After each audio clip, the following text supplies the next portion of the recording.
with these powerful new tools in Chrome browser. So let's see.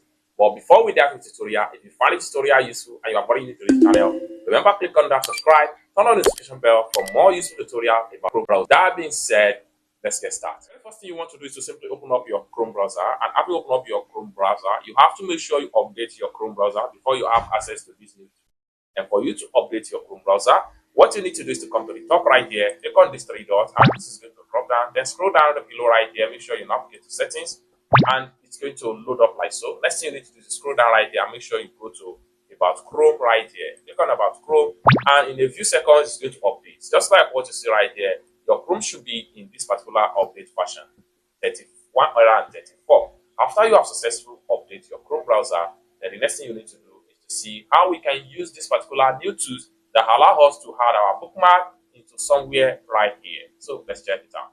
So the next thing you want to do is to simply come to the top right here and make sure you create a new tab. Then after you create a new tab, come down below right here and make sure you click on Customize Chrome.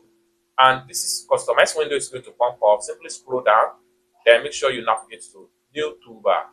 And this is going to pump up. Next thing you need to do is simply scroll down and make sure you come to Bookmark section right here. Simply turn on this particular button.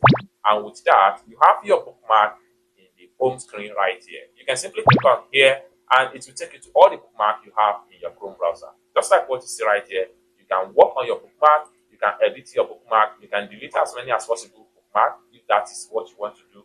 That's it. So basically, this is how to simply add a bookmark to a Chrome browser in your home page. I hope you really got value for this video. If you find this video useful, give this video a big like, and also remember to subscribe, turn on the notification bell for more useful tutorials like this. Thank you so much for watching, and I hope to see you in my next video.